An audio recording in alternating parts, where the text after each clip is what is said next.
ये सबसे पहले तो पूरे देशवासियों को इस दिन की बहुत बहुत शुभकामनाएं। और ये हमारा ही त्योहार नहीं है, ये असल में जो त्योहार है ये त्योहार है। त्योहार है, हाँ। ये त्योहार है ब्राह्मणों का। हाँ। बाबा साहब ने तो ऑर्डर दिया था, इसको जलाया था ब्राह्मणों ने, जो बाबा साहब के लिए साथ में संघर्ष कर रहे थे और मांग कर रहे थे इस देश में कि जो मानवता की लड़ाई थी, जो भेदभाव था, जो छुआछूत था, जो हमारे लोगों से नफरत करते थे, तो कुछ उसमें ब्राह्मण उतने अच्छे थे जो बाबा साहब के साथ में थे, जिन्होंने बाबा साहब के साथ संघर्ष किया और मनुस्मृति को जलाया। तो सल्यूट है ब्राह्मण समुदाय को, और आज भी उनको जलाना चाहिए। क्यों जलाया मनुस्मृति को? मनुस्मृति एक ना ग्रंथ नहीं था, एक ऐसी किताब थी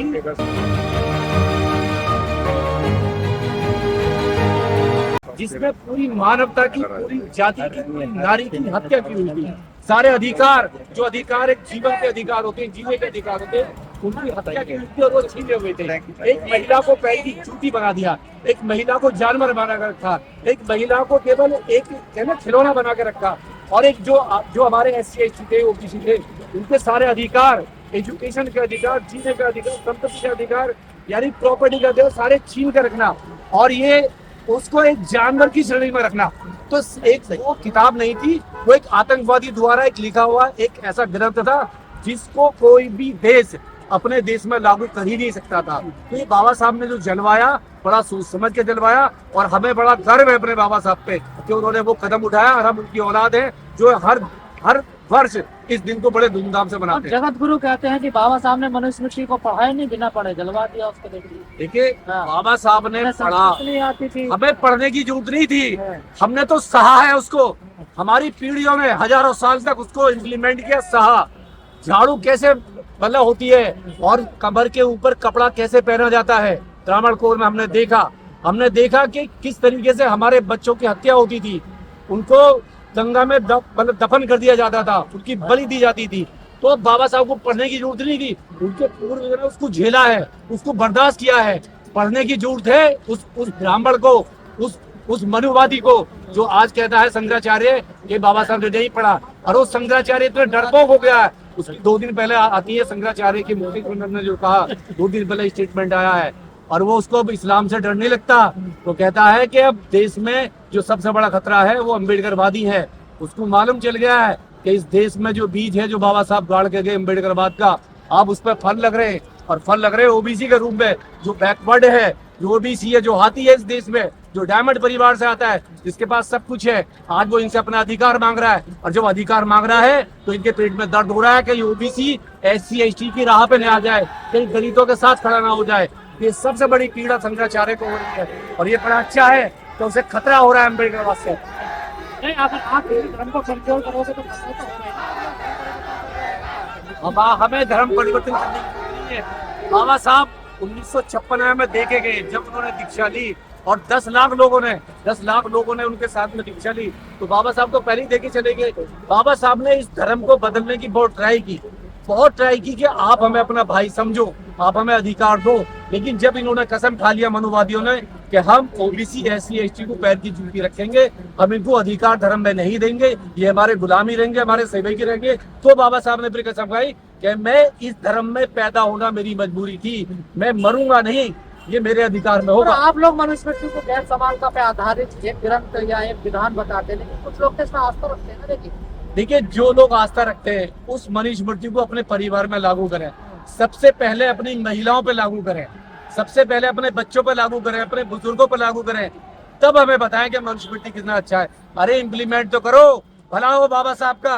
बाबा साहब पैदा हुए इस देश में, और हिंदू कोड बिल लेके आए, और हिंदू कोड बिल में जो तुम्हारी महिलाएं थी, जिनको सम्मान का अधिकार नहीं था, एजुकेशन का अधिकार नहीं था, संपत्ति का अधिकार नहीं था, बाल विवाह होता था, अगर वो शादीशुदा है, अगर वो एक्सपायर हो जाता है उसका हस्बैंड, तो उसको दूसरी शादी करने का अधिकार नहीं था, वो बाबा साहब ने हिंदू कोड बिल में दिया। आज तुम्हारी महिलाएं, जनरल वाली महिलाएं, आज बाबा साहब के हिंदू कोड बिल की वजह से आज IAS PCS डॉक्टर इंजीनियर वकील बन गई हैं, वो देश की CM PM बन गई हैं। तो सवाल ये कि बाबा साहब तुम्हारे तो पैगंबर है, जो जनरल वाले हैं उनकी महिलाएं, उनके लिए तो पैगंबर है बाबा साहब। आप उनकी पूजा कीजिए, उनकी अर्चना कीजिए, और बाबा साहब को सैल्यूट कीजिए। आप महिलाओं की चर्चा कर रहे हैं, उन्नाव का आपने रेप कांड सुना होगा, कितना चर्चित कांड था। जो कुलदीप सेंगर थे उसके आरोपी, उनको जमानत मिल गई है। देखिए, दिल्ली हाई कोर्ट ने जमानत दे दी। देखिए ये जो माहौल है ना, जब से देश में 2014 सरकार बनी है, इस देश में सरकारों के साथ में न्यायपालिका मिल चुकी है। सरकारों के दबाव में न्यायपालिका काम कर रही है। और ये एक नहीं है, ये कितने सारे जजमेंट हैं ऐसे जो महिलाओं के खिलाफ आए हैं और रेपिस्टों को छोड़ दिया गया है। बिल्किस बानो का देखिए, कुलदीप सेंगर जैसे आदमी बलात्कारी को देखिए जमानत मिलेगी। जब बिल्किस बानो के जब बलात्कारियों को, हत्यारों को जब वो छोड़ देती है अदालत और उनका वेलकम होता है, तिरंगे झंडे से उनका वेलकम होता है, भारत माता का नाम लिया जाता है, नारे लगाए जाते हैं, ऐसे ही दिलीप सेंगर का है एक बलात्कारी कुलदीप सेंगर का, जिसको आजीवन कारावास दिया हुआ। और ये जज बैठे हुए, मैं मानसिकता बता रहा हूँ, जजों की मानसिकता क्या है।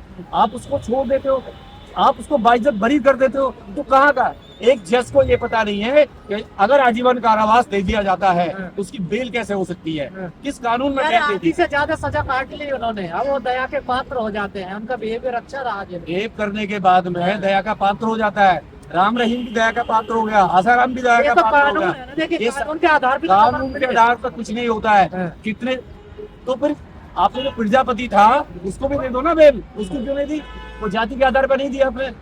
जो कैबिनेट मंत्री था वो भी तो जेल में बंद है, आपने उसको नहीं दी। कितने सारे SC ST माइनॉरिटी OBC के लोग हैं जो जेल में बंद है आजीवन कारावास में, और जो बेगुनाह है आपने तो उनको एक किसी को बेल नहीं दी। सवाल ये है, आप जाति देख के, धर्म देख के बेल देते हो। ऐसे बलात्कारियों को अगर बेल जमानत मिलती रहेगी तो जो बलात्कारी उनका तो फिर मनोबल बढ़ेगा। ऐसे हौसला बढ़ तो रहा है, सबसे ज्यादा हौसला बढ़ रहा है।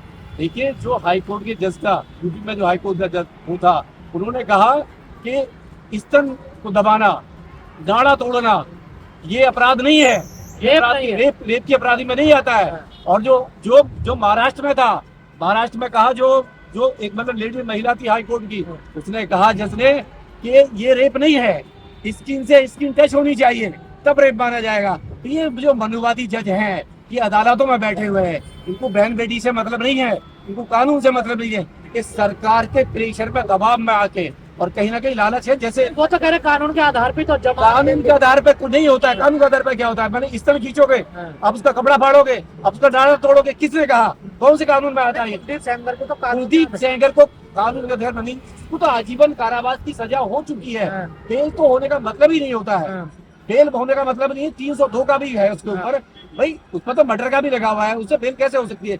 सवाल ये है कि यूपी में इलेक्शन है और यूपी के इलेक्शन को देखते हुए जज ने कितना पैसा लिया है, नहीं सरकार से क्या उसकी अंदर सेटिंग हुई है। पीड़ित है वो कह रही मेरी जान को खतरा है, मेरे बच्चों को खतरा है। देखिए उसके फादर को मार दिया गया, उसकी मदर पे हमला हुआ, उसके चाचा पे हमला हुआ, उसकी चाची पे हमला हुआ, तो उसके अब भी उसकी धमकियां मिल रही है, उसकी फैमिली को धमकी दी जा रही है। और सरकार जिस तरीके से अपराधियों को फेवर में खड़ी हुई है, तो अपील करते हैं हम देश की सरकार से, जो नारा दिया है, जो मोदी साहब ने नारा दिया बेटी बचाओ बेटी पढ़ाओ का, ये नारा तमाम ऐसी बेटियों पर खत्म हो जाता है, उस नारे का कोई मतलब नहीं रह जाता है। तो अपील करते हैं कि मोदी साहब बहुत अच्छे PM है, हमारे देश में राष्ट्रपति महिला है, और वो स्वतः संज्ञान में, सुप्रीम कोर्ट स्वतः संज्ञान में, जो CBI जो नहीं है उसके अधिकार में आता है। और ऐसे कुलदीप सेंगर भी ऐसे रेपिस्ट हैं, उनको जेल में डाला जाए। सबके एक कानून एक रोल मॉडल बने, एक मिसाल बने, एक निशान बने। बिल्कुल बिल्कुल तो ये होना चाहिए। हमारे चैनल लाइक, शेयर, सब्सक्राइब देखना मत भूलिएगा। जय भीम, जय भारत, जय संविधान, नमो बुद्धाय। धन्यवाद। चैनल आर्थिक समस्या से गुजर रहा है। अगर आप बहुजन समाज में बाबा साहेब आम्बेडकर और तथागत बुद्ध की विचारधारा को अधिक से अधिक लोगों तक पहुंचाना चाहते हैं तो हमें आर्थिक सहयोग प्रदान करें, ताकि हम अपने चैनल के माध्यम से देश विदेश में समता, बंधुता, एकता और संवैधानिक अधिकारों को ज्यादा से ज्यादा लोगों तक पहुंचा सकें। आप अपनी सहायता राशि नीचे लिखे खाते में जमा करा सकते हैं। खाता धारक गौतम रत्ना, खाता संख्या 316957686551, IFSC कोड SBIN 0060336, बैंक भारतीय स्टेट बैंक। आप हमारे बैंक खाते का विवरण स्क्रीन पर भी देख सकते हैं। जय भीम, जय भीम। मैं गौतम रत्ना गौतम फिल्म्स प्रोडक्शन में आपका स्वागत करता हूँ। आप हमारे प्रोडक्शन हाउस के अंदर अपना कैरियर बना सकते हैं as a film director, as a producer and actor and actress and editor and cinematographer also.